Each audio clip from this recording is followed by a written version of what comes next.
राधा स्वामी जी। बाणी बाणी अज्ञात अनामी सतनाम सतपुरुष की। प्रश्न पूछा गया है एक मेरे मित्र द्वारा कि मनदीप भाई, काम वासना बहुत ज़्यादा तंग करती है, तो इसका क्या निवारण किया जाए। जब भी ध्यान के लिए बैठता हूँ तो काम के विचार आते हैं, इसका क्या किया जाए। आप ही कहते हो कि काम वासना पकने पर उसमें रुचि क्षीण होने लगती है। क्या प्रेम के पकने पर भी ऐसा होता है? तो कृपया बताने की कृपा करें। तो चलिए इसी विषय के संदर्भ में आज की सत्संग वीडियो आरंभ करते हैं। देखो मेरे भाई, जो भी पक जाएगा उसमें रुचि क्षीण हो जाती है, यानी उस काम को करने की जो हमारी अंतर्दशा है वो कम हो जाती है। चाहे कोई भी कर्म हो जिसमें पकान आ गई, हम उसके आगे बढ़ गए। तुम लोग सभी जानते होंगे कि पका फल ही वृक्ष से गिरता है। पका कि गिरा। अभी आम का मौसम आ रहा है, तो अब जैसे ही आम पीला हुआ कि गिरा। कच्चा होता है तब तक वृक्ष पर होता है। जब तक कच्चा होता है तब तक इसीलिए वृक्ष पर होता है कि अभी पकना है और वृक्ष के रस की उस फल को ज़रूरत है। रस मिलेगा तो पकेगा, जब पक गया तो गिर जाएगा, क्योंकि वृक्ष को और भी कच्चे फल हैं जिन पर ध्यान देना है। अब तुम पक गए, तुम गिर गए, इसीलिए तो पके व्यक्ति फिर नहीं लौटते। महात्मा बुद्ध फिर नहीं लौटते, पलटू फिर नहीं लौटते, पक गए। ये संसार के वृक्ष से उन्होंने जितना रस लेना था ले लिया, गिर गए इस वृक्ष से। इस जन्म में नहीं, पुराने जन्म में अनंत अनंत उन्होंने रस भोग लिए हैं, तो इसीलिए इस जन्म में उनका सब रस क्षीण हो जाता है। जो पक जाता है जीवन में, उससे ही मुक्ति हो जाती है। तुम थोड़ा चौंकोगे, क्योंकि तुम सोचते थे कि काम पक जाएगा, काम की वासना पक जाएगी तो गिर जाएगी, फिर प्रेम का जन्म होगा। फिर प्रेम पकेगा तब क्या होगा? जब प्रेम पकेगा तो प्रेम भी गिर जाएगा और प्रार्थना पैदा होगी, और जब प्रार्थना भी पक जाएगी तो प्रार्थना भी गिर जाती है। तब शून्य रह जाता है। गिरह हमारा शून्य में, अनहद में विश्राम। तब कुछ भी नहीं बचता। काम वासना गिरी, प्रेम आया। वही ऊर्जा जो काम वासना में लगती थी, मुक्त होकर प्रेम बन जाती है। फिर प्रेम पका, प्रेम भी गिर जाता है। फिर वही ऊर्जा जो प्रेम को पकाती थी, प्रार्थना बन जाती है। फिर एक दिन प्रार्थना भी जाती है। ऐसे थोड़े कि बुद्ध अब भी कहीं किसी लोक में बैठे हुए ध्यान कर रहे हैं और मीरा किसी लोक में बैठी है और अभी भी नाच रही है। ये तो पागलपन हो जाएगा। हर चीज़ पक जाती है, हर चीज़ की पकान का क्षण आ जाता है, समाप्त हो जाती है। और जहाँ सब समाप्त हो जाता है उसी को हम परमात्मा कहते हैं। जहाँ कुछ भी पकने को शेष न रहा, कुछ भी कच्चा न रहा, उसी घड़ी को हम परमात्मा की घड़ी कहते हैं। सब पक गया, सबसे मुक्ति हो गई। जो जो कच्चा है उससे बंधन बना रहता है। इसीलिए तो मैं निरंतर तुम सबसे कहता हूँ, किसी भी वासना को कच्ची मत रखना, पका ही लेना। डरना मत, भयभीत मत होना। अगर धन पाने की आकांक्षा हो तो पा ही लेना, बीच में मत लौट आना। मेरी सुनकर मत लौट आना, या किसी साधु सन्यासी ने कहा तो तुम लौट आना। नहीं, कोई कहता हो धन में कुछ भी नहीं है, उसकी सुनकर लौट मत आना। तुम्हें दिखना चाहिए कि कुछ भी नहीं है। गौर करो मैं क्या कह रहा हूँ। तुम्हें दिखना चाहिए कि कुछ भी नहीं है। दूसरे के दिखने से क्या होता है? मैंने पुकारा कि धन में कुछ भी नहीं है और तुम्हें अभी धन में बहुत कुछ दिखाई पड़ रहा है। तुम मेरे मोह में पड़ गए, तुम मेरी बात में पड़ गए, तुम्हें मेरी बात का तर्क समझ में आ गया। तर्क समझ में आ गया, लेकिन तर्क से कोई अनुभव तो बनता नहीं। मैंने तुम्हें चुप कर दिया, तुम मुझसे जूझ ना पाए, विवाद ना कर पाए। मैंने बड़े तर्कों से तुम्हें शांत कर दिया, तुम मेरे साथ चलने लगे। लेकिन तुम्हारा मन तो बाजार की तरफ दौड़ता रहेगा ना। तुम्हारी देह मेरे साथ हो जाएगी, तुम्हारा मन तो बाजार में ही दौड़ता रहेगा। तुम्हें धन अभी पाना था, अभी महत्वाकांक्षा भीतर बनी रहेगी। रात तुम सपने देखोगे, जब कभी ध्यान करने बैठोगे तो ध्यान तो ना हो पाएगा, धन ही धन की याद आएगी। तब तुम परेशान हो जाओगे। तुम कहोगे कि बात क्या है कि मैं ध्यान करने बैठता हूँ और धन की याद क्यों आती है। कुछ भी अड़चन नहीं है, सीधी सी बात है कि धन अभी पका नहीं था। अभी तुमने अपने अनुभव से नहीं जाना था कि धन व्यर्थ है। तुम्हें तो लगता है अभी भी कि सार्थक है। मेरी बात सुनकर चले आए। कानों सुनी सो झूठ सब, आंखों देखी सांझ। देखो, आंख पर भरोसा करना, कान पर नहीं। इस देश में ये दुर्घटना बहुत घटी है। घटने का कारण है कि इस देश का सौभाग्य कि यहाँ बहुत संत पुरुष हुए। वह सौभाग्य हमने अपने दुर्भाग्य में बदल लिया। हमने संतों की अमृत वाणी सुनी, हमने उनकी बात जची।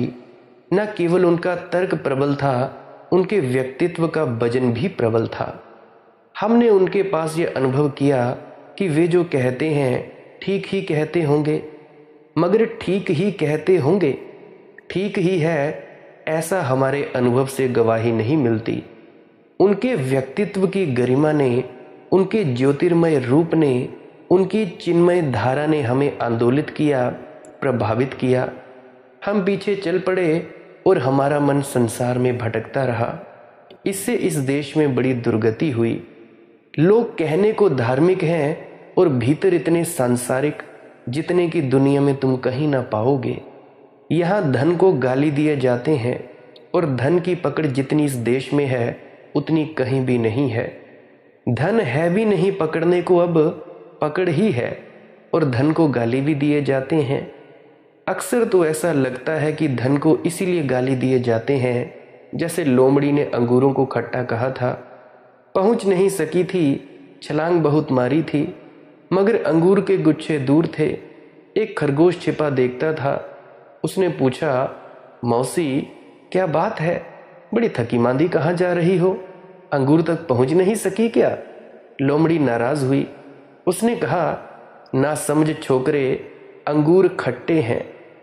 आदमी का अहंकार ऐसा है कि जिसको ना पा सके उसको खट्टा कहने लगता है, मगर पाने की वासना तो भीतर चलती रहेगी ना। ये लोमड़ी रात में भी सपना देखेगी और उछलेगी अंगूरों को पकड़ने के लिए, और ये कल फिर जाएगी जब कोई देखता ना होगा, फिर प्रयास करेगी, परसों भी आएगी, और अगर यहाँ कोई लोग होंगे तो कुछ बहाना करके गुजर जाएगी, लेकिन आएगी बार बार। 1000 उपाय करेगी, सीढ़ी लगाने की चेष्टा करेगी, मार्ग खोजेगी, अभ्यास करके ऊंची छलांग लगाने का, और कहती रहेगी कि अंगूर खट्टे हैं। ऐसे अहंकार को भी बचाएगी। इस देश में ऐसा हो गया। जितनी धन पर पकड़ इस देश में है, दुनिया में किसी देश में नहीं है। जिन देशों को तुम भौतिकवादी कहते हो, अमेरिका या ऐसे देश, धन की इतनी पकड़ नहीं है। अमेरिकी जितना आसानी से धन छोड़ता है, हिंदुस्तानी छोड़ता ही नहीं है। एक पैसा नहीं छोड़ता। कुछ तो ऐसे हैं जो बैंकों से करोड़ों करोड़ों अरबों का उधार लेकर भाग जाते हैं दुनिया से। इस देश की दुनिया से भागते हैं। इस पृथ्वी से, जो भारत देश है, इससे बाहर भाग जाते हैं और देशों में बसते हैं। इधर मुझे रोज का अनुभव है। मेरे पास पश्चिम के भी लोग आते हैं, धन पर उनकी कोई पकड़ नहीं होती। कनाडा, अफ्रीका, ऑस्ट्रेलिया, वहाँ से लोग जो भी मुझसे बात करते हैं, उनकी कोई धन पर पकड़ नहीं है। कूड़ा करकट है, ठीक जैसा संतों ने कहा है, हाथ का मैल है, वैसा ही अनुभव करते हैं। लेकिन हिंदुस्तानियों की पकड़ भारी है भी नहीं, अंगूरों तक पहुंच भी नहीं पाए, और अंगूर खट्टे हैं, ये भी दोहराए चले जाते हैं। आखिर कैसे ये हुआ? ये दुर्घटना कैसे घटी? ये एक बड़े सौभाग्य के कारण घटी। ये बड़ा चमत्कार है, बड़ा विरोधाभास है। सौभाग्य यह है कि परम संत इस देश में हुए। उन्होंने बड़े अनुभव की बात कही, उन्होंने अपने अनुभव की बात कही। उनके लिए तो पक गई थी बात। महात्मा बुद्ध ने जब कहा कि धन में कुछ भी नहीं है तो जानकर कहा। तुमने जब मान लिया तब तुमने बिना जाने मान लिया, बस वहीं भूल हो गई तो तुम अड़चन में पड़ जाते हो। एक मित्र ने पूछा है कि आपने कहा कि कबीर को भोले भोले लोग ही समझ पाए, पंडित वंचित रह गए, और आपको समझने के लिए तो केवल जिनके पास धन है वे ही आ सकते हैं, भोले भाले सीधे साधे गरीब नहीं आ सकते। इसका क्या कारण है? कई बातें समझ लेने जैसी हैं। एक, गरीब होने से कोई भोला भाला और सीधा साधा नहीं होता, इस भूल में मत पड़ना। यह तर्क हमारे मन में बड़ा गहरा है कि कोई गरीब ही है तो भोला भाला है। गरीब होने से कोई भोला भाला हो जाता है? गरीब होना पर्याप्त है क्या भोला भाला होने के लिए? जब भी हम भोले भाले शब्द का उपयोग करते हैं हम उसमें गरीब भी जोड़ देते हैं। मेरी पत्नी भी वीडियोस देखती है यूट्यूब पर कार्टून्स की। एक भोली भाली गरीब की लड़की ऐसे पता नहीं क्या क्या कहानियाँ देखती है। मैं देखता हूँ उसको और मैं अंदर ही अंदर हंसता हूँ, कई बार तो सामने भी हंस देता हूँ। तो मैं बात कर रहा था कि जब भी हम भोले भाले शब्द का उपयोग करते हैं हम उसमें गरीब भी जोड़ देते हैं, जैसे कि गरीब होना कुछ भोले भाले होने का प्रमाण पत्र है, सर्टिफिकेट है। गरीब होने से ये कुछ पता नहीं चलता कि तुम भोले भाले हो। इससे सिर्फ इतना ही पता चलता है कि तुम कुशल नहीं हो। दौड़ तो तुम्हारी भी है। गरीब आदमी भी धन के पीछे उसी तरह दौड़ रहा है जिस तरह अमीर आदमी दौड़ रहा है। अमीर सफल हो गया है, गरीब सफल नहीं हुआ है। दौड़ में जरा भी फर्क नहीं है। तो दुनिया में दो तरह के धनी लोग हैं, धनाढ्य और धनाकांक्षी। गरीब तो यहाँ कोई है ही नहीं। गरीब तो कभी कोई मुश्किल से होता है। जिस दिन महात्मा बुद्ध ने छोड़ा राजमहल उस दिन गरीब पैदा हुआ। गरीब का मतलब ये होता है धन व्यर्थ है, मगर जिसके पास धन है ही नहीं वह धन को व्यर्थ कैसे कहेगा? वह अंगूर खट्टे ही कह सकता है। महात्मा बुद्ध को मैं गरीब कहता हूँ। जीसस का बड़ा प्रसिद्ध वचन है, blessed are the poor in spirit. धन्य है वे जो आत्मा से दरिद्र हैं। इसका मतलब क्या? कौन सी दरिद्रता की बातें कर रहे हो? महावीर और बुद्ध की बातें हो रही हैं, जिन्होंने अनुभव से जान लिया कि धन व्यर्थ है। इस व्यर्थता के बोध के कारण धन उनके हाथ से छूट गया। छोड़ा ऐसा भी नहीं कहता, जो व्यर्थ है वह छूट जाता है, छोड़ना नहीं पड़ता। मेरा भी अपना अनुभव है। बहुत समय पहले शराब मैं पीता था, मांस अंडे इत्यादि मैं खाता था, बेविचार मैं करता था, जो भी चीज़ें हैं सब कुछ करता था। परंतु जब मालिक की मौज हुई, जब ध्यान जगा और उसने मुझे अपने पास बुला लिया, खींच ही लिया मुझे। जब खींच लिया, डुबा दिया अपने अमृत के समंदर में, फिर मुझे छोड़ना नहीं पड़ा, छूट ही गया। ये बात मैं अपने खुद के अनुभव से कह रहा हूँ कि भाई जो व्यर्थ है वह छूट ही जाता है सार्थक के आ जाने से, छोड़ना नहीं पड़ता। त्यागा ऐसा भी नहीं कहता। कूड़े करकट को कोई क्या त्यागता है?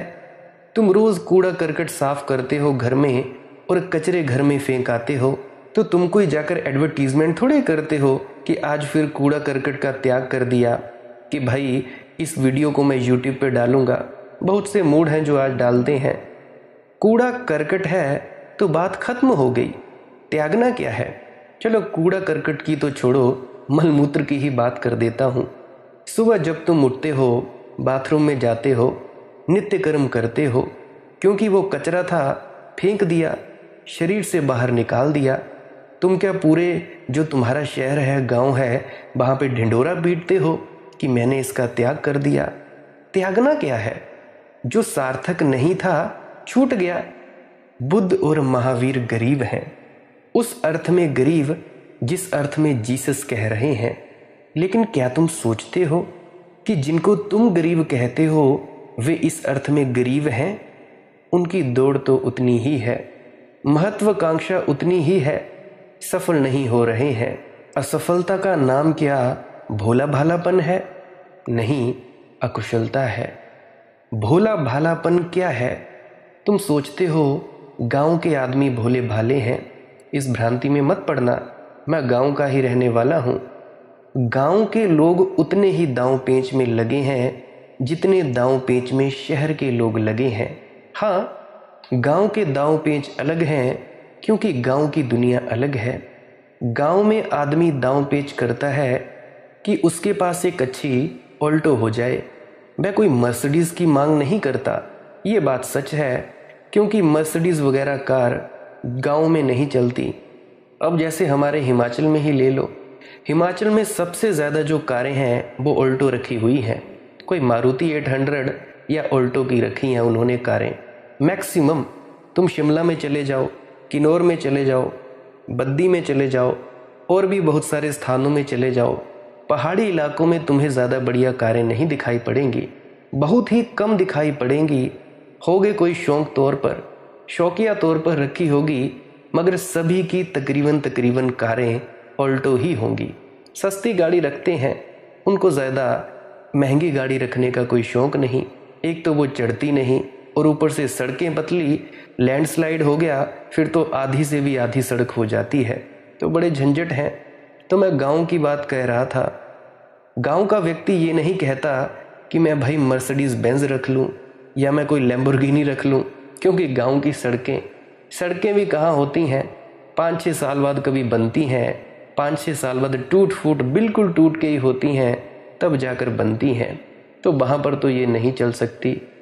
सिर्फ गांव का होने से भोला भाला मत कह देना किसी को। अक्सर लोग जब भी भोले भाले शब्द का उपयोग करते हैं तो गरीब भी जोड़ देते हैं। गरीब होना सिर्फ इस बात का सबूत है कि तुम दूसरों से कम चालाक हो, बस। चालाक नहीं हो इस बात का सबूत नहीं है। तुम दूसरों से कम चालाक हो, तुम्हारी कुशलता कम है, तुम ईमानदार हो इस बात का सबूत नहीं है। बेईमानी में तुम्हारी निपुणता कम है, तुम दीक्षित कम हो। चाहते तो तुम भी यही हो जो दूसरे कर रहे हैं या पाने की कोशिश में हैं या पा लिया है, मगर तुम उपाय नहीं खोज पाते। गरीब से गरीब आदमी के मन में भी पैसे की वैसी ही आकांक्षा है, प्रबल आकांक्षा है, जैसे धनी आदमी के मन में है। कोई फर्क नहीं है, हर गरीब कोशिश में लगा है कि धनी हो जाए। तो कहाँ की दरिद्रता है, कौन सा भोलापन है? मेरे देखे कभी कोई धनी तो धन से मुक्त हो सकता है, गरीब धन से कभी मुक्त नहीं हो पाता। इसीलिए आकस्मिक नहीं है। ये आकस्मिक नहीं है कि जो धन पाकर धन की व्यर्थता को देख लिए हैं वे धर्म में उत्सुक हैं। ये आकस्मिक नहीं है, ये बिल्कुल गणित के अनुसार है। और अगर तुम कभी ऐसा भी पाओ कि कोई गरीब आदमी धर्म में वस्तुतः उत्सुक है, तो उसका केवल इतना ही मतलब होता है कि पिछले जन्मों में धन की दौड़ देख चुका, और कुछ मतलब नहीं होता। आज की गरीबी के कारण उत्सुक नहीं हो रहा है, कल की बीती अमीरी के कारण उत्सुक हो रहा है। मैं ये नहीं कह रहा हूँ कि कोई गरीब आदमी धार्मिक नहीं हो सकता है।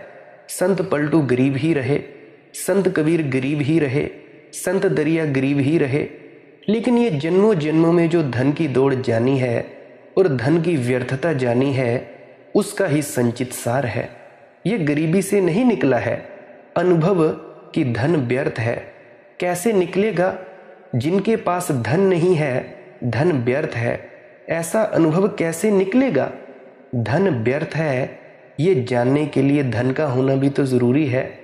मैं ये नहीं कह रहा हूँ कि जिनके पास पैसा है उन सभी को ये अनुभव निकल आएगा, लेकिन जिनको ये अनुभव निकलता है उनके पास तो धन होना ही चाहिए। बहुत से लोग हैं, बहुत से की क्या बात करनी, मेरे ये साइड में थोड़ा 2 दुकानें छोड़कर बर्गर वाले की दुकान है। मेरे अच्छे खासे मित्र बन गए हैं, क्योंकि 4-5 महीने से इधर रह रहा हूँ तो भाई मेरे मित्र बन गए हैं। कभी कभी मुझे सुझाव देते हैं कि आप कोई डेरा क्यों नहीं बनाते भाई, हम यहाँ पे ज़मीन ले लेते हैं, पैसा बढ़िया छापेंगे, कमाएंगे, गाड़ियों में घूमेंगे, एयरप्लेन भी ले सकते हैं, हेलीकॉप्टर भी ले सकते हैं, जैसे सारी दुनिया के बाबा कर रहे हैं। मैंने कहा मैं क्या करूँगा इन सब का, मेरा कोई रस नहीं है, मुझे जितना आता है मुझे तो वो भी बहुत से बहुत है। मुझे तो ये समझ नहीं आता है कि इस पैसे को कहाँ खर्च करूँ। जो बचता है दे देता हूँ, जो मांगता है दे देता हूँ। मैं नहीं कहता कि मैं दान कर रहा हूँ, पर जो बच जाता है मेरे पास से पैसा, मैं वो ज़रूरतमंदों को दे देता हूँ। दान बान मैं नहीं करता, क्योंकि दान करूँगा क्यों, किसके लिए करूँगा। परमात्मा ने दिया है, मिल बांट कर खाने के लिए दिया है। जो पैसा मिलता है मेरी ज़रूरत के लिए पूरा हो जाता है। जितना बचता है अगर कोई मेरा मित्र मांग लेता है कि भाई इतने की ज़रूरत है तो दे दिया करता हूँ, तो इसमें कोई मुझे दिक्कत नहीं है। कहने लगा नहीं नहीं भाई, हम ना अपने बच्चों के लिए छोड़ के जाएंगे। मैंने उससे कहा कि विनय भाई, बच्चों के लिए तो तुम छोड़ के जाओगे, पर क्या तुम्हारे बच्चे इतने निकम्मे होंगे कि अपने लिए खुद कमा धमा नहीं सकते? उसके लिए भी तुम ही चिंता करोगे? मान लो कि अभी तुम बर्गर बना रहे हो, अभी के अभी तुम मर जाओ, तब तुम्हारे बच्चे कौन पालेगा? तब तुम्हारे घर वालों को कौन देखेगा? कोई तो देखेगा ना। और जब तुम पैदा नहीं हुए थे तब भी ये दुनिया वैसी ही चल रही थी। बोलने लगा हाँ मनदीप भाई, वैसे की वैसी चल रही थी। तो मैंने कहा तो फिर ये दौड़ धूप काहे की? फिर वो कहने लगा नहीं नहीं, मैं इस बात को नहीं मानता। हाँ, इस बात को मैं भी समझता हूँ कि उसके अंदर धन की दौड़ इसीलिए है क्योंकि उसने धन देखा नहीं। मैंने अपने पुराने जन्मों में सब कुछ भोग लिया है, इतना धन भोगा, इतनी वैभव भोगा, सब कुछ भोगा, पर जो कुछ बच गया था इस जन्म में भोगा, वो मैं आपको बता दिया करता हूँ।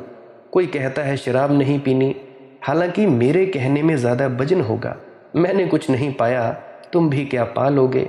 तुम कहोगे कि क्या मूर्खों की बात करता है, खुद तो पी हटा और हमें शराब ना पीने को कह रहा है। भाई मेरे पास ज़्यादा अनुभव है, मैंने पीकर कुछ पाया नहीं, कुछ मिला नहीं। तुम्हें अनुभव लेना हो ले लेना। मांस अंडा मछली इत्यादि खा के मैंने कुछ पाया नहीं, वाइब्रेशंस को लो ही किया, अपनी जो शक्ति थी क्षीण ही हुई, वासनाओं में गया। तो भैया मुझे कुछ नहीं मिला, तुम खा पी के देख लो, अनुभव करके देख लो।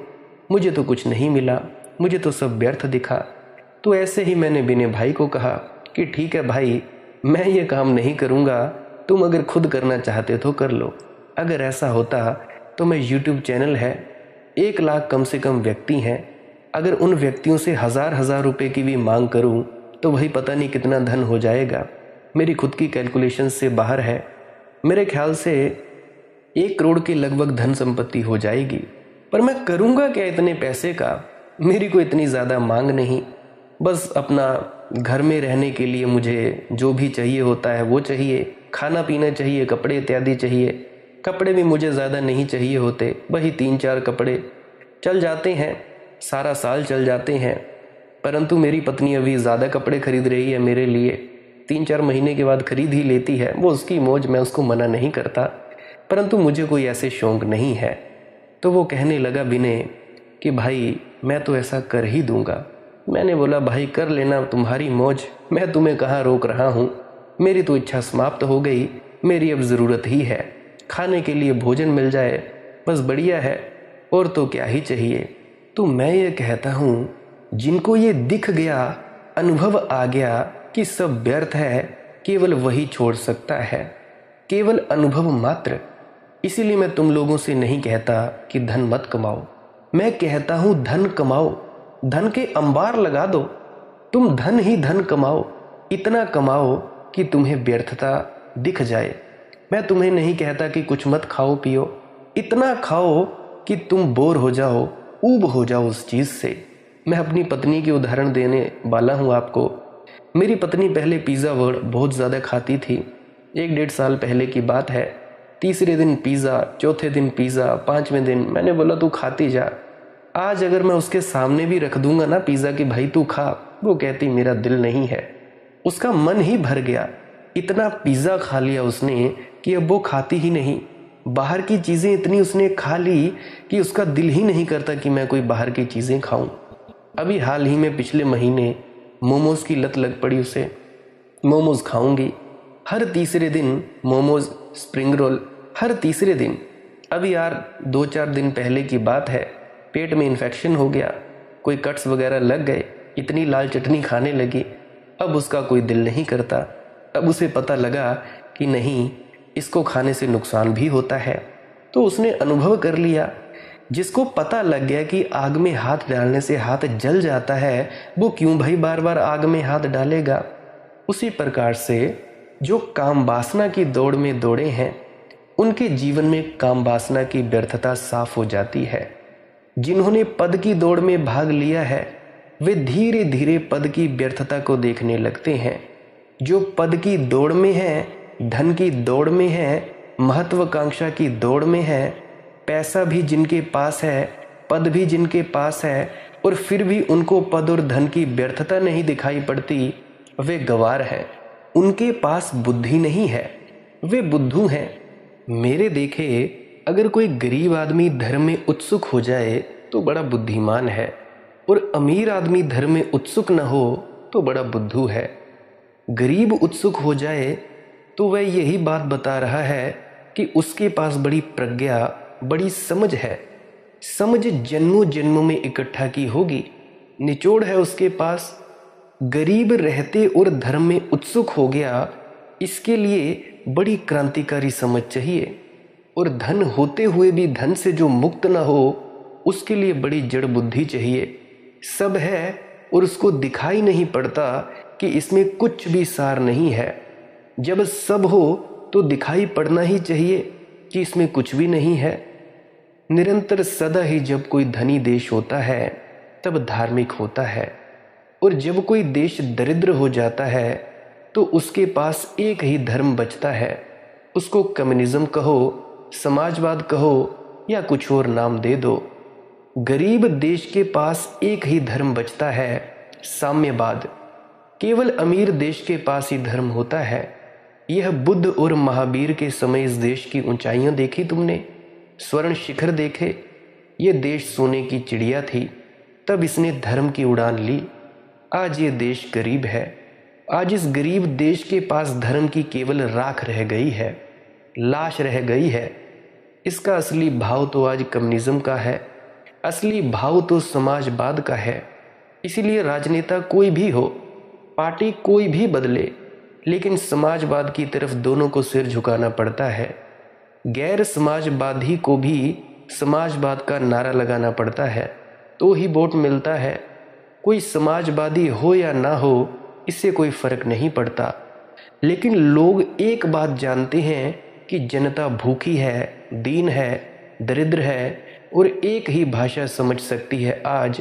वह भाषा है कैसे अच्छा मकान मिले, कैसे अच्छे वस्त्र मिले, कैसे अच्छा भोजन मिले, कैसे नौकरी मिले।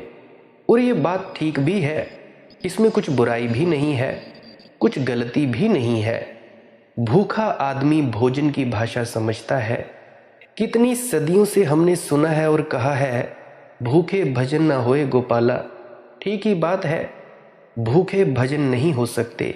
भूख में कैसा भजन? भूख में भूख का ही भजन होता है। काम वासना में काम वासना का ही भजन होता है। गोपाल की कैसे याद आए? गोपाल पर तो नाराजगी आती है। तो ये कुछ आकस्मिक नहीं है कि जो समृद्ध है वे धर्म में उत्सुक होते हैं। वे ही उत्सुक हो सकते हैं। आज अमेरिका जैसे देशों में देखो, कैसे सारे धर्म में उत्सुक हैं। अता पता कुछ भी नहीं, परंतु फिर भी शरीर के विज्ञान के बारे में तो जानने की कोशिश करते हैं। शरीर के जो बाहर भौतिकी चक्रों के बारे में जानने की तो बात करते हैं। गरीब अभी धन में उत्सुक होगा, और गरीब अगर जाए भी मंदिर, जाए भी मस्जिद, जाए भी गुरुद्वारा, तो वह धन के ही मांगने के लिए जाता है, ध्यान मांगने के लिए नहीं जाता। मेरे पास लोग आ जाते हैं, कॉल पे आ जाते हैं, व्हाट्सएप पे आ जाते हैं, तो उनकी मांग बड़ी अजीब होती है। मैं रोज़ देखता हूँ, अगर कोई बाहर का व्यक्ति पूछता है, समृद्ध देश से कोई पूछता है, उसके प्रश्न अलग होते हैं। वह पूछता है कि मन में चिंताएं हैं इनसे कैसे छुटकारा हो। वह पूछता है कि मन उद्विग्न है, ये कैसे शांत हो। वह पूछता है कि जीवन में कोई अर्थ नहीं मालूम पड़ता, अर्थ कैसे आए। इस देश से लोग आते हैं मुझे प्रश्न पूछने, तो उनका सवाल अजीब ही होता है। कोई कहता है कि मेरे लड़के की तबीयत खराब है, आपकी कृपा हो जाए तो वह ठीक हो जाए। कि मेरे पति की नौकरी छूट गई है, आप कुछ आशीर्वाद दे दो। ये बड़ी दयनीय स्थिति है। मेरे पास नौकरी के लिए आशीर्वाद मांगने आने का मतलब क्या होता है? और जो मेरे पास नौकरी के लिए आशीर्वाद मांगने आता है, उसकी धर्म में क्या कोई रुचि हो सकती है? अभी तो संसार ही नहीं पका, अभी सत्य की तरफ उठना कैसे होगा? जो जीवन के सब सुखद दुखद अनुभवों से गुजरता है, जो जीवन के सब बुरे भले अनुभवों को झेलता है और जिसकी प्रज्ञा प्रौढ़ हो जाती है, वही व्यक्ति धार्मिक हो पाता है। पूछा है, काम वासना पकने पर उसमें रुचि कम होने लगती है, प्रेम पकने पर क्या होता है? काम वासना यानी शरीर, प्रेम यानी मन, प्रार्थना यानी आत्मा, ये तीन तल हैं। जब काम वासना से थक जाते हो तो प्रेम का जन्म होता है। जब कामुकता थक जाती है तो प्रेम का सूत्रपात होता है। जब तक तुम कामुकता से भरे हो तब कैसा प्रेम? तब तक तो तुम केवल शरीर में उत्सुक हो, दूसरे व्यक्ति में तो उत्सुक होते नहीं, तुम शोषण करते हो। जब काम वासना थक जाती है और अनुभव में आ जाता है कि काम वासना से कुछ मिलने को नहीं है, तब दूसरे व्यक्ति के भीतर शरीर ही नहीं दिखाई पड़ता। दूसरे के भीतर छिपा हुआ व्यक्ति अनुभव में आना शुरू हो जाता है। एक नई दिशा खुलती है। तुम्हारे जीवन में प्रेम का सूत्रपात होता है, कोमल तंतु प्रेम के खुलते हैं। जब प्रेम भी पक जाता है तब तुम दूसरे व्यक्ति में व्यक्ति ही नहीं देखते, दूसरे व्यक्ति में तुम्हें आत्मा दिखाई पड़ती है, परमात्मा का आवाज दिखाई पड़ता है। तब प्रार्थना शुरू होती है।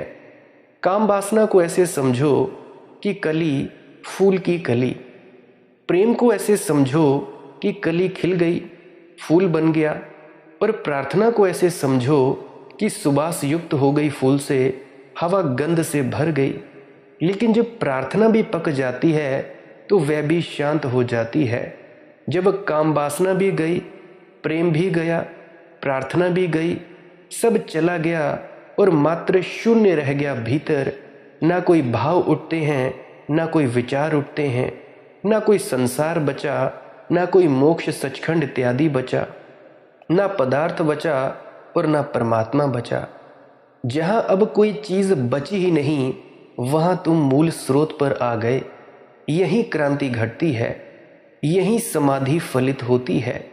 इस अवस्था को ही हमने निर्वाण कहा है। ये परम दशा है। फिर इससे गिरना नहीं होता। जो इसमें पहुंच गया उसको बुद्ध ने कहा अनागामी हो गया। अब वह वापस ना लौटेगा, अब उसका पुनः आगमन ना होगा। जिसको तुम राधा स्वामी दयाल का देश कहते हो, ये वही देश है। जिसको तुम सचखंड नाम देते हो कि सचखंड वसै निरंकार, ये वही है। लेकिन ध्यान रखना, काम वासना अगर पकी ना और तुमने जल्दबाजी की और भागकर प्रेम पकड़ना चाहा, तो तुम्हारा प्रेम झूठा रहेगा। अगर प्रेम पका नहीं और तुम प्रार्थना को बुला लाए, तो तुम पूरे हृदय से न बुला सकोगे। तुम्हारी प्रार्थना में छुपा हुआ प्रेम नीचे खींचता रहेगा। इसीलिए हर सीढ़ी पर ठीक से पैर जमाओ और हर सीढ़ी को ठीक से कर लो। और जब तक थोड़ा भी रस रहे, रुके रहना। जल्दी नहीं है, अनंत काल मौजूद है, कोई घबराहट नहीं है। ये पृथ्वी न सही, कोई दूसरी पृथ्वी पर जन्म लेंगे तो कोई घबराहट नहीं है।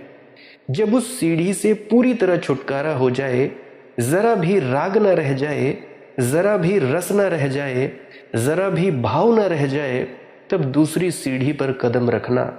तब तुम्हारे कदमों में एक मजबूती होगी और तुम जहां होगे वहां पूरे पूरे होगे, अधूरे अधूरे नहीं, खंड खंड नहीं। नहीं तो एक पैर एक नाव में और दूसरा पैर दूसरी नाव में। तब बड़ी बेचैनी और बड़ी दुविधा पैदा होती है। दो घोड़ों पर सवार कभी मत बनना। यहाँ ऐसे लोग हैं जो तीन तीन घोड़ों पर एक साथ सवार हैं। काम वासना अभी चल ही रही है, प्रेम का राग भी छेड़ दिया है, प्रेम का राग उठ ही रहा है और प्रार्थना के लिए शांत होने की चेष्टा भी कर रहे हैं, तो कुछ भी नहीं हो पाता। काम वासना के कारण प्रेम नहीं हो पाता और प्रेम के कारण प्रार्थना नहीं हो पाती। प्रार्थना के कारण ठीक से प्रेम भी नहीं हो पाता और प्रेम के कारण प्रार्थना नहीं हो पाती। प्रार्थना के कारण ठीक से प्रेम भी नहीं हो पाता और प्रेम के कारण ठीक से काम वासना में भी नहीं उतर पाते। जीवन एक बिगुचन, एक विडंबना हो जाती है। लोग किम कर्तव्य विमूढ़ खड़े हो जाते हैं, चौराहे पर खड़े हो जाते हैं और चारों मार्गों पर जाने की चेष्टा करते हैं। एक तरफ हाथ बढ़ा दिया है, एक तरफ पैर बढ़ा दिया गया है, एक तरफ सिर लगा दिया गया है, तो तुम विक्षिप्त हो जाओगे। अगला प्रश्न एक मित्र द्वारा पूछा गया है कि सब कुछ दांव पर लगा देने का क्या अर्थ है। देखो भैया, अर्थ तो सीधा साफ है। सब कुछ यानी सब कुछ। अर्थ पूछते हो, कुछ बचाने का मन होगा। अर्थ पूछते हो, कोई तरकीब निकालना चाहते हो, सीधी सी बात है, इसकी व्याख्या करनी होगी। अगर तुमसे कोई कहे कि तुम अपने सब वस्त्र उतार डालो, तो तुम पूछोगे कि सब वस्त्र उतार डालने का क्या अर्थ है। सब वस्त्र उतार डालने का मतलब सब वस्त्र। कोई तुमसे कहे कि सब सामान यहीं रख दो, भीतर ना ले जाओ, तो तुम पूछते हो कि सब सामान रखने का क्या अर्थ। सब सामान यानी सब सामान, इस पर पूछने जैसा क्या है। सब कुछ दांव पर लगा देने का अर्थ है कि तुम्हारी अपनी बुद्धिमत्ता से तुम अब तक नहीं पहुँचे, अब अपनी बुद्धिमत्ता को चढ़ा दो। चालबाजियाँ ना करो, होशियारियाँ ना करो।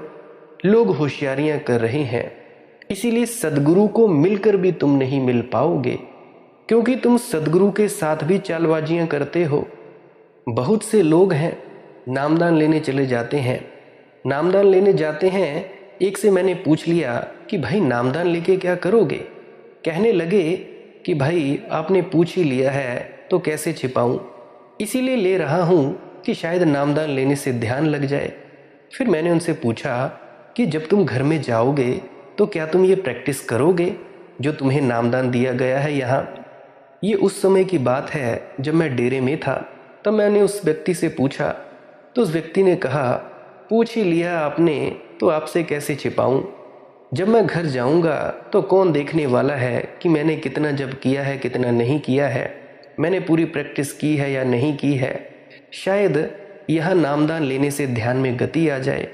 देखो ये चालबाजी है। अब तुम बेईमानी कर रहे हो और बेईमानी से सोचते हो कि ध्यान में गति आ जाएगी।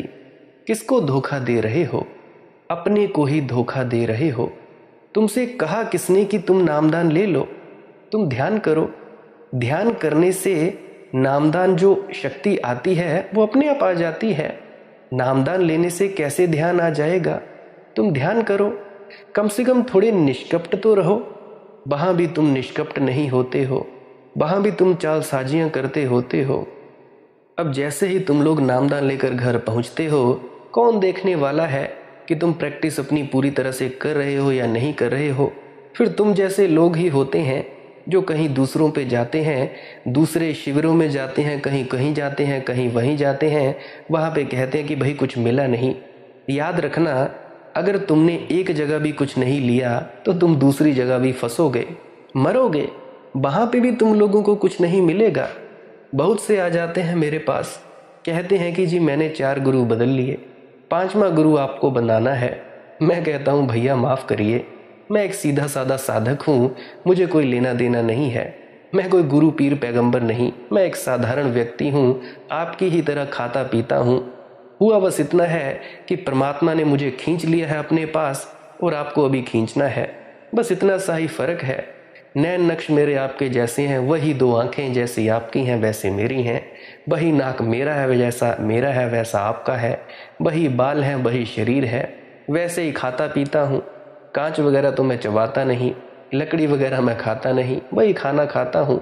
तो भैया मुझे माफ़ करो, तुम कहीं और चले जाओ। तुम्हें 3 व्यक्तियों के पास कुछ नहीं मिला, 4 व्यक्तियों के पास कुछ नहीं मिला, तो तुम क्या सोचते हो कि 5वें व्यक्ति के पास जाकर तुम्हें कुछ मिलेगा? नहीं भैया नहीं। कुछ नहीं मिलेगा। लोग चालबाजियां कर रहे हैं, लोग परमात्मा के साथ भी चालबाजियां कर रहे हैं। मौका लगे तो उसकी भी जेब काट लें, मौका लग जाए तो उसको भी लूट लें। सब दांव पर लगाने का अर्थ होता है चालबाजियां और नहीं। अब तुम सब खोलकर ही रख दो। तुम कह दो ये मैं हूं, बुरा भला जैसा हूं स्वीकार कर लें परमात्मा, स्वीकार कर लें गुरुदेव।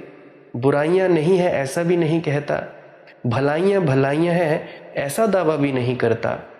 ये हूं बुरा भला सबका जोड़ तोड़ हूं, इसे स्वीकार कर लें अब आपके हाथ में हूं। अब जैसा बनाना चाहे बना लें। पूछा है, ये प्रश्न पूछा है, इस प्रश्न में भी ऐसी बेईमानी है। प्रश्न अकारण नहीं उठा है, होशियारी है। करते भी हैं तो, अगर मैं कहूँगा तो कुछ करते भी हैं तो उतनी ही दूर तक करते हैं जहाँ तक उनकी बुद्धि को जंचता है। उससे 1 इंच आगे नहीं जाते व्यक्ति। होशियारी बरतते हैं। होशियारी बरतो, कोई हर्जा नहीं, मेरा कुछ हर्जा नहीं, तुम ही चूक जाओगे। बहुत से हैं जो मुझे कहते हैं कि जी आपकी पूरी पूरी वीडियो सुनते हैं, और फिर जब मैं पूछता हूँ कि क्या आपको सांस क्रिया के बारे में पता है, कहते हैं कि जी मुझे तो पता नहीं। मैं पूछता हूँ कितने दिनों से मेरी वीडियो सुन रहे हो, कहते हैं कि भाई 2-2 3-3 महीने से सुन रहे हो। मैं खुद बड़ा हैरान होता हूँ कि जो व्यक्ति मुझे 2-3 महीने से सुन रहा है उसको ये भी पता नहीं कि मैं श्वास क्रिया के बारे में रोज़ रोज़ बोलता हूँ। कुछ भी पता नहीं, बस ऐसे ही बोलते जाते हैं। भैया मेरा कुछ हर्जा नहीं, तुम चूकते चले जा रहे हो। तुम लोग अपनी बुद्धि को बचाना चाहते हो और अपना हिसाब किताब लगाते हो। तो भैया मैंने सुना है एक आदमी ने अखबार में खबर दी, आवश्यकता है एक नौकर की। विज्ञापन पढ़कर एक आदमी नौकरी के लिए आया। नौकरी की आशा से आने वाले उम्मीदवार ने पूछा कि मुझे सैलरी कितनी मिलेगी, वेतन कितना मिलेगा। उस आदमी ने कहा, जिसने विज्ञापन दिया था कि वेतन कुछ नहीं मिलेगा, केवल खाना मिलेगा, आदमी गरीब था। उसने कहा चलो ठीक है, खाना ही सही। और काम, काम क्या होगा, नौकर ने पूछा। उस सज्जन ने कहा, सवेरे शाम 2 वक्त गुरुद्वारा जाकर लंगर में खाना खा आओ और साथ ही हमारे लिए खाना बांध कर लेते आओ। आदमी बड़ा बेईमान है, खूब तरकीब निकाली कि लंगर में खाना खा लेना, तुम भी खा लेना, तुम्हारा खाना भी हो गया खत्म, तुम्हारी नौकरी भी चुक गई और मेरे लिए खाना भी लेते आना। ये तुम्हारा काम है तो मुफ्त में सब हो गया। ऐसे ही लोग अध्यात्म भी बड़ी होशियारी से करना चाहते हैं, मुफ्त में कर लेना चाहते हैं। कुछ लगे ना, कुछ रेखा ना खींचे, कुछ दांव पर ना लगे, अपने को बचाकर घट जाए घटना, मुफ्त मिल जाए, कोई प्रयास ना करना पड़े और कोई कठिनाई ना झेलनी पड़े। और जहां तुम्हारे अहंकार को चोट हो, जहां तुम्हारी बुद्धि की चोट हो, वहीं पीछे हट जाओगे और वहीं कसौटी है। इसीलिए पलटू जी ठीक कहते हैं कि कोई मर्द हो तो बढ़े, मर्द ही नहीं पागल हो तो हिम्मत करे इतनी।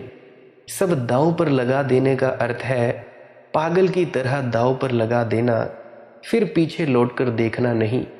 अंधे की तरह दांव पर लगा देना, फिर पीछे लौटकर नहीं देखना। पहले दांव पर लगाने के लिए खूब सोच लो, विचार लो। कोई ये नहीं कह रहा है कि सोचो विचारो मत, खूब सोचो, खूब विचारो, वर्षों बिताओ, चिंतन मनन करो, सब तरफ से जांच परख कर लो। लेकिन एक बार जब निर्णय कर लो कि ठीक है, ठीक आदमी के करीब आ गए, यही आदमी है, जब ऐसा लगे कि यही आदमी है तो फिर आगा पीछा ना देखो, फिर सब चरणों में रख दो। फिर कहो कि ठीक है, अब तुम्हारे साथ चलता हूँ, नरक जाओ तो नरक, स्वर्ग जाओ तो स्वर्ग, अब तुम जहाँ रहोगे वही मेरा स्वर्ग है और तुम जैसे रखोगे वही मेरा स्वर्ग है। ऐसा ही मेरे बुआ जी के लड़के हैं, छोटे वाले लड़के हैं, उनको कम से कम कोई 10 साल हो गए डेरे में जाते हुए। और कोई भी उनसे कहता कि जा नामदान ले आ, कहता है कि भाई नहीं, अभी मैं सोच विचार कर रहा हूँ, मैं खोज कर रहा हूँ, ऐसे ही नहीं लूँगा, और जिस दिन लूँगा उस दिन पूरी तल्लीनता से डूब जाऊँगा। ये होती है हिम्मत, ये होती है सोच विचार, कि अभी सोच विचार कर रहा है व्यक्ति, अभी ना लूँगा, परंतु जिस दिन ले लूँगा उस दिन सब कुछ झोंक दूंगा।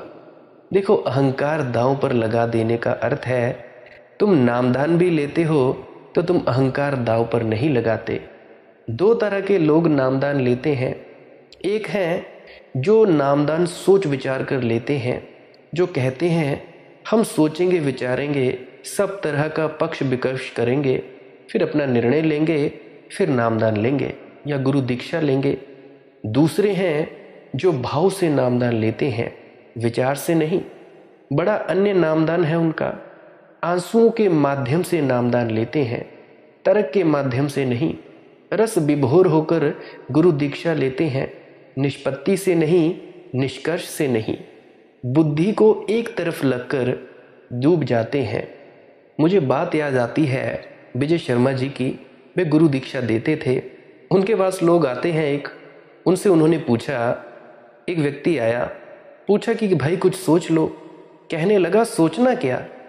उनसे पूछने लगे विजय शर्मा जी कि पहले विचार तो कर लो।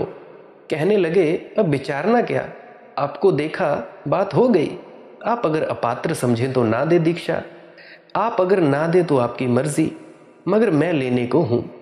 और अब सोचना विचारना नहीं है। सोच विचार तो बहुत कर चुका और जिंदगी भर सोच विचार में गंवा दी और कुछ हाथ में ना लगा। अब एक काम तो मुझे कर लेने दे बिना सोच विचार के। ये है भाव से उठा नामदान, भाव से उठी गुरु दीक्षा। मुझे बात बताते थे विजय शर्मा जी तो मुझे याद आ गई। अब जो व्यक्ति देखा देखी में नामदान ले लेते हैं, वे अगर अंदर में पहुंच नहीं पाते हैं तो किसको दोष देंगे? उसी को देंगे ना जो गुरु है। तो ऐसे ऐसे लोग हैं, मैं वीडियोस देखता हूँ जहाँ पे बताते हैं कि मैं वहाँ पे गया था, वहाँ पे मुझे 20 साल हो गए, वहाँ पे मेरे से ये करवाया गया। वीडियोस हैं यूट्यूब पे। फिर कहते हैं कि भाई अब मैं यहाँ पे हूँ, मेरा बड़ा फ़ायदा है, मेरे घर में मेरे पति शराब पीते थे, शराब छोड़ दी, नौकरी नहीं थी, नौकरी लग गई, मेरे बच्चे बीमार रहते थे तो बीमारी ठीक हो गई। अरे भैया, अगर इन्हीं सब चीज़ों के लिए तुम्हें नामदान लेना था तो नामदान ना लेकर किसी अस्पताल में चले जाते, कोई पति नौकरी धंधा ढूंढता। सब बातों के लिए क्या ज़रूरत है नामदान लेने की? तो फिर दोष किस पर डालते हैं? गुरु पर। एक बात मुझे याद आती है कि एक स्त्री से कोई पूछ रहा था कि तेरी खिड़की का कांच कैसे टूट गया। उसने कहा मुझसे मत पूछो, मेरे पति से पूछो, उन्होंने तोड़ा है। उसने पूछा लेकिन तेरे पति को तो मैं अभी बाहर पूछा हूँ। वे कहते हैं कि पत्नी से पूछो। पत्नी ने कहा उन्हीं ने तोड़ा है। खड़े थे इस खिड़की के पास और जब मैंने उनकी तरफ बेलन फेंका तो नामर्द की तरह हट गए तो कांच टूट गया। किसने तोड़ा? ना हटते ना टूटता, उन्हीं से पूछो। आदमी का मन सदा दूसरे को दोष देने की वृत्ति से भरा होता है। अगर तुम्हें ना घटेगा तो तुम अपने गुरु पर नाराज हो जाओगे। अभी ये जो मैं श्वास क्रिया बताया करता हूँ, अगर तुम लोगों को फायदा ना हुआ तो तुम ये किस पर भांडा फोड़ोगे? मेरे पे ही। और कभी तुम लोगों को भूल कर भी ये ख्याल ना आएगा कि अगर नहीं घटा तो कोई ऐसा तो नहीं था कि कुछ चालबाजियां करते रहे तुम। खूब समझ लेना, अगर तुम्हारी समझदारी इतनी ही तुम्हारे काम आ जाए कि तुम ये समझ पाओ कि समझदारी की ये बात नहीं है, ये काम दीवानों का है, ये काम मस्तों और पागलों का है, तो घटना घट जाएगी, सब दांव पर लग जाएगा। कहना ठंडी सांस में अब भूल ब जलती कहानी, आग हो उर में तभी दृग में सजेगा आज पानी। हार भी तेरी बनेगी माननी जय की पताका, राख क्षणिक पतंग की है अमर दीपक की निशानी। बेद दो मेरा हृदय माला बनूं प्रतिकूल क्या है, मैं तुम्हें पहचान लूं इस कूल तो उस कूल क्या है। शिष्य तो बंधने को तैयार है, बेद दो मेरा हृदय माला बनूं प्रतिकूल क्या है। बेद दो मेरा हृदय माला बनूं प्रतिकूल क्या है। तुम्हारे छेदने में कुछ दुश्मनी नहीं है, छेद दो, नहीं तो माला का हिस्सा नहीं बन पाऊंगा। मैं तुम्हें पहचान लूं इस कूल तो उस कूल क्या है। कहीं भी पहचान हो जाए उस कूल तो वहां ले चलो, चलने को राजी हूं। शिष्य जब हारता है तो ही विजयी होता है। गुरु से हार जाने से बड़ी और कोई विजय नहीं है। गुरु से जीतने की कोशिश तुम्हारी हारने की संभावना है। गुरु से जीतने की चेष्टा, अपने को बचाए रखने का प्रयास तुम्हारी पराजय है। ये विरोधाभासी वचन ठीक से ख्याल में रखना। धन्य भागी हैं वे जो गुरु से हार जाएं, क्योंकि वही जीत गए। हार भी तेरी बनेगी माननी जय की पताका। राख क्षणिक पतंग की है अमर दीपक की निशानी। बेद दो मेरा हृदय माला बनूं, प्रतिकूल क्या है मैं तुम्हें पहचान लूं। इस कूल तो उस कूल क्या है। गुरु प्यारी साथ संगत जी, आज बस इतना ही। भजन सिमरन किया करें और श्वास क्रिया रोज़ रोज़ किया करें। रोज़ रोज़ बताता हूँ भजन सिमरन क्या है, श्वास क्रिया क्या है, इसीलिए आज फिर से बता रहा हूँ। भजन और सिमरन के दो अंग हैं, बात एक ही है, पर संतों ने कुछ गृहस्थों के लिए सोचा होगा, इसीलिए दो अंग बनाए हैं, सिमरन और भजन। सिमरन है कुछ शब्दों का जाप करना, जो भी आपको आपके सद्गुरु द्वारा बताए जाते हैं। जब भी तुम चौकड़ी मारकर बैठोगे या जिस भी अवस्था में तुम बैठोगे, बिना हिले डुले, याद रखना बिना हिले डुले बैठना है। बैठ जाओ तो तुमने आंख बंद कर देनी है, सीधी सेध में देखना है, ना ऊपर ना नीचे ना दाएं ना बाएं, सीधी सेध में। और तुमने आंखों के बीच में अंधेरे की तरफ देखते रहना है बिना हिले डुले, और अपना मंत्रों का जाप शुरू कर देना है। तुम्हारे मन में बड़े सारे विचार उठेंगे, कभी कामकाज के विचार उठेंगे, कभी नौकरी के, कभी बाजार के, कभी दुकानदारी के, कभी बच्चों के। कोई भी विचार उठे, तुमने उनकी चिंता नहीं लेनी है, लड़ना नहीं है, उठने देना है। परेशान नहीं होना है कि ये विचार क्यों उठ रहे हैं। तुमने बस अपना काम करना है कि तुमने अपना मंत्र जप करना है। मंत्र जप करने से क्या होगा, एक तो तुम्हारे अंदर जो विचार उठेंगे, उठते रहेंगे। जो विचार आए हैं वे जाएंगे भी। तुमने कमरे में झाड़ू लगाया, धूल उठी तो धूल बाहर जाएगी भी। झाड़ू और नाम के ये जो मंत्र के तुम्हारे शब्द हैं, एक ही बात है।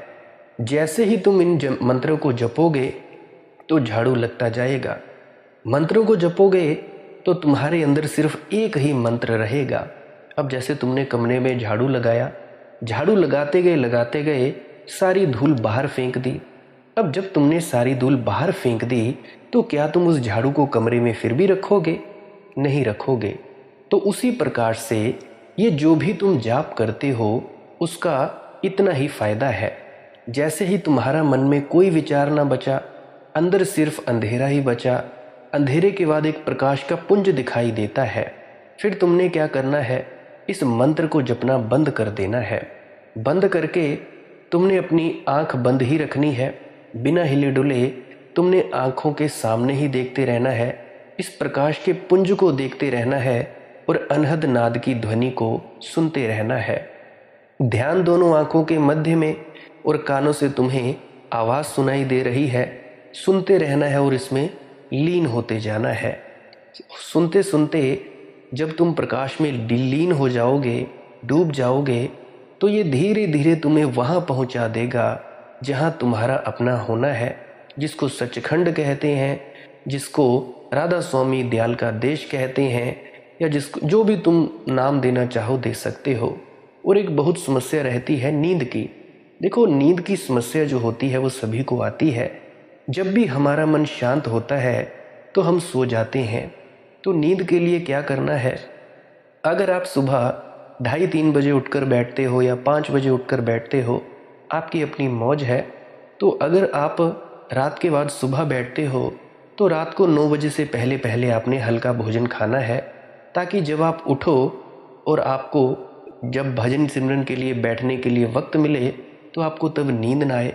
हो सके तो हाथ मुंह धो लिया करें और कम से कम नींद 8 से 9 घंटे की परिपूर्ण लें। अगर 8 से 9 घंटे की नींद न ली जाए तो भाई भजन सिमरन के वक्त नींद आएगी ही आएगी। साउंड स्लीप की बात कर रहा हूँ, बिना हिले डुले जब तुम्हें कोई सपना नहीं होता है, गहरी नींद में होते हो, 8 से 9 घंटे की नींद, तो उसके बाद आपको नींद बड़ी कम आती है। अगर आप ये करते हो और अपने ब्रह्मचर्य का भी थोड़ा पालन करना है, अपना ब्रह्मचर्य थोड़ा बचा के रखना है। अगर शरीर की ज़रूरत ही बन जाए फिर आप उसका इस्तेमाल कर सकते हो अपनी वासना का, नहीं तो बेफालतू में अपनी शक्ति नहीं गंवानी है, उसको कम से कम बचा के रखना है। मतलब संयम में रहना है, अपना बैलेंस बना के रखना है। अगर आप ये सब चीज़ें करते हो फिर भी आपको नींद आती है तो ये नींद आना भी शुभ है। ये नींद आती ही है, इसको नींद नहीं कह सकते हम, इसको हम ध्यान कह सकते हैं। अभी आपका शरीर आपके काबू में नहीं रहता, चेतना इतनी जागृत नहीं रहती। अब बहुत से साधक होंगे जिनको लगता होगा कि यार ये क्या है, ये नींद है या ध्यान है, हमें नहीं पता कि ये क्या है। आपको बताना चाहूँ वो ध्यान होता है। बहुत से ऐसे साधक हैं जो मेरी वीडियोस को सुनते हैं, 1 घंटे की जैसे ही वीडियो सुनी और जैसे ही वीडियो बंद हुई वैसे ही आंख खोलकर जाग जाते हैं। 1 घंटे तक उनकी आंखें बंद रहती हैं, आंखें बंद रहती हैं, उनको भी नहीं पता होता कि ये ध्यान है या नींद है, ये क्या है। तो भाई ये ध्यान ही है। धीरे धीरे तुम लोग इस अवस्था से भी ऊपर पहुंच जाओगे। ये भी एक तरह की अवस्था है, इससे भी परेशान होने की कोई ज़रूरत नहीं है। विचारों से भी परेशान होने की कोई ज़रूरत नहीं है। झाड़ू लग रहा है तो भाई विचार उठेंगे ही। ये वो विचार हैं जो तुम्हारे अंदर दबे हुए थे और दबे विचार हैं वो उठेंगे ही। जो भी डर, जो भी चीज़ें तुमने अपने अंदर बांध रखी थी, गहराई में डाल रखी थी, तुम्हें कभी कभी डर भी लगता है, कभी कुछ याद आता है, कभी कुछ याद आता है। होता होता कुछ नहीं है, सिर्फ विचार ही होता है। यानी जो विचार, जो तस्वीर तुमने अपने अंदर दबा कर रखी थी, ये सिमरन करने के कारण वो जो दबी तस्वीर थी अंदर तुम्हारे भीतर, वो बाहर उठाती है। बाहर उठने के कारण तुम्हें कभी डर लगता है, कभी कुछ लगता है। तो डरने घबराने की कोई बात नहीं है। तुम्हारे अंदर ये जो प्रकाश का पुंज रूपी सतगुरु है, ये आपकी पूरी पूरी संभाल करता है। ये आपको कभी भी कुछ क्षति नहीं होने देता। 2400 घंटे आपकी पूरी पूरी देखभाल करता है। इस पर विश्वास रखें, इस पर श्रद्धा बनाए रखें। याद रखना, ध्यान में बैठे व्यक्ति को कोई कुछ भी नहीं कर सकता। 24 घंटे पॉजिटिव रहता है ध्यान में रहने वाला व्यक्ति। मान लो तुम अभी चौकड़ी लगाकर बैठे हुए हो, ध्यान में उतर गए, तो जब तुम ध्यान में उतर गए, अगर तुम्हारे ऊपर कोई नकारात्मकता भी होगी वो भी हट जाएगी। कोई कुछ भी कर दे, किसी भी चीज़ का उपयोग कर दे, जितना ज़्यादा तुम अपने ध्यान में बैठोगे, चौकड़ी मारकर बैठ जाना है। कभी भी तुम्हें डर लगे कि हमें कुछ ऐसा हो रहा है, वैसा हो रहा है, या ये हो गया, वो हो गया, किसी ने कुछ करवा दिया, फलाना कर दिया, ये हो गया, चुपचाप चौकड़ी मारकर बैठ जाना है। ध्यान लगाना है। सद्गुरु बनाया है तो सद्गुरु को याद करना है और प्रार्थना करनी है कि हमारी थोड़ी संभाल करें। उसी वक्त से आपके अंदर एक अलौकिक ऊर्जा का प्रवाह होना शुरू हो जाता है और आपके अंदर से सारी नकारात्मकताएं दूर हो जाती हैं।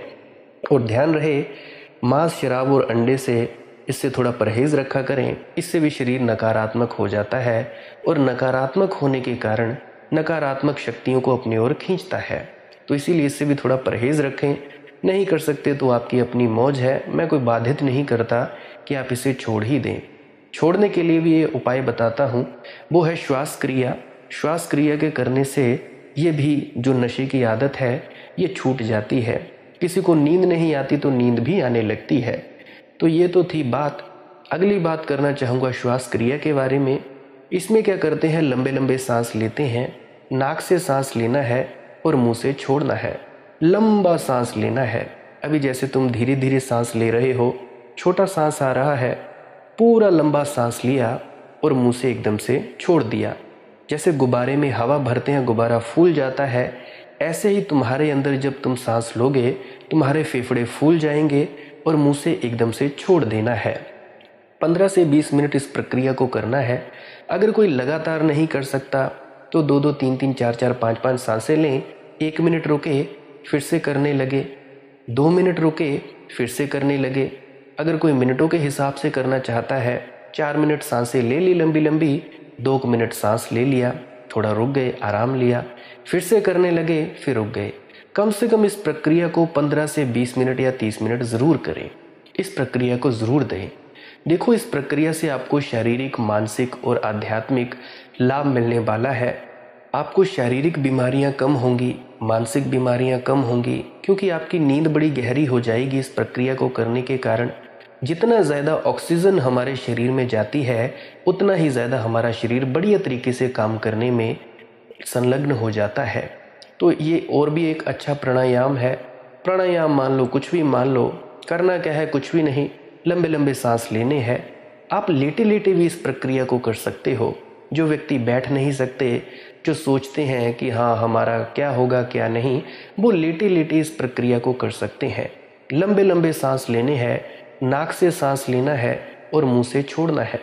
मेरे देखे बहुत से ऐसे साधक हैं जो अपने बेड पर पड़े हैं, उठ नहीं सकते, कहीं आ नहीं सकते, जा नहीं सकते, और वो व्यक्ति भी पूरे परम आनंद में है। वो भी तीसरी चौथी मंजिलों पर पहुंच चुके हैं। तो ऐसे ऐसे लोग भी हैं। तो आप लोग कौन होते हो जो आप नहीं कर सकते? तो इस प्रक्रिया के माध्यम से आप शारीरिक और मानसिक लाभ बहुत ले सकते हैं। जिनको नींद ना आती हो, या जो खुद को पागल समझते हो, या जिनका दिमाग काम ना करता हो, वो व्यक्ति इस प्रक्रिया को अवश्य ही करे। कर कौन नहीं सकता? जो प्रेग्नेंट लेडीज़ है वो बिल्कुल ना करें। जिनको दिल की बीमारी है वो कर सकते हैं, 1-2 सांसें लें, करके देखें। अगर दिल में दर्द हो फिर बिल्कुल ना करें। जिनको सांस की दिक्कत हो, करके देखें 5-7 सांसें। अगर दर्द वगैरह हो, कुछ तकलीफ हो, फिर बिल्कुल ना करें। फिर आप चौकड़ी मारकर बिल्कुल शांत होकर बैठ जाएं। करना क्या है फिर से बताता हूँ। 15 से 20 मिनट लंबे लंबे श्वास लेने हैं। जैसे ही रुके, चौकड़ी मारकर बैठे रहना है। मौन होकर, शांत होकर बैठे रहना है। जो होता है होने देना है। नींद आ जाए तो बहुत ही अच्छा, सो जाना है। तो जब नींद से उठ आएं, फिर चौकड़ी मारकर चुपचाप आंखों के सामने देखते रहना है। तब तुम ध्यान में उतर जाओगे।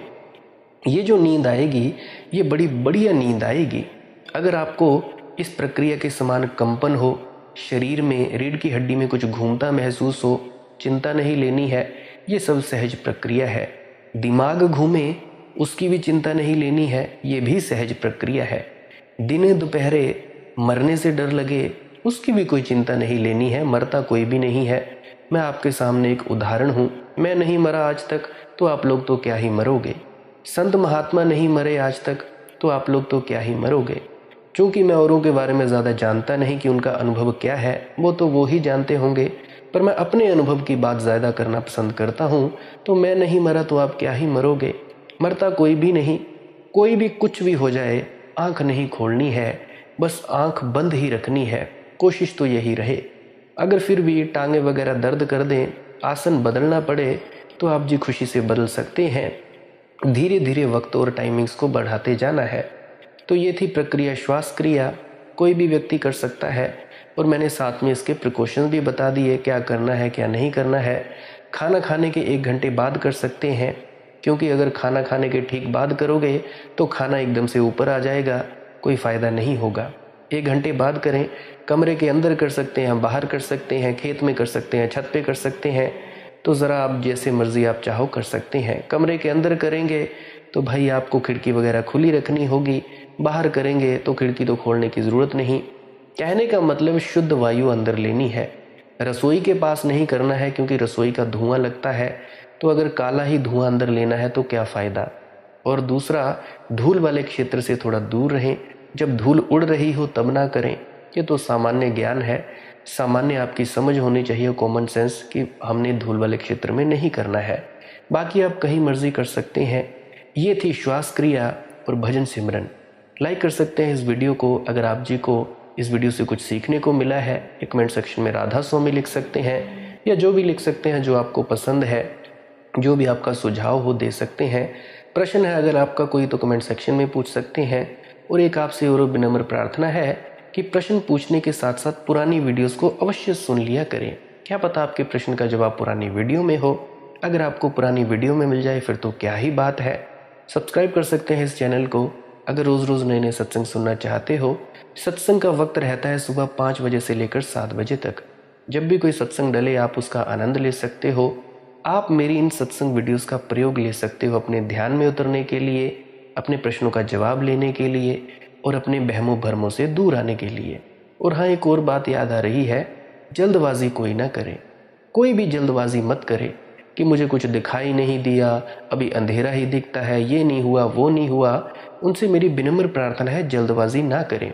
तुम लोगों को खुद भी शरीर से बाहर आने के लिए 9 महीने का वक्त लगा था, तो तुम कैसे सोच सकते हो कि 1-2 दिनों में या महीनों में तुम्हारे ऊपर की मिट्टी साफ हो जाएगी एकदम से? बाकी तो परमात्मा की मौज है। तुम लोग सिर्फ भजन सिमरन करके एक प्रार्थना कर सकते हो, ये श्वास क्रिया करके एक प्रार्थना कर सकते हो कि हे परमात्मा हमें अपने पास बुला, बस इतनी सी बात है। तो जल्दबाजी नहीं, धीरे धीरे कर्मना, धीरे धीरे धीरे धीरे लगे रहो। अगर एक कदम भी तुमने बढ़ाया तो भाई बात बहुत हो जाती है। अब मैं आपसे इजाज़त चाहता हूँ। आप मुझे इतने अंत तक सुनते हो, इसके लिए आपका बहुत बहुत धन्यवाद, बहुत बहुत शुक्रिया। अंत में आपके भीतर बैठे परमात्मा को प्रणाम करता हूँ। मेरा प्रणाम स्वीकार करें। राधा स्वामी जी।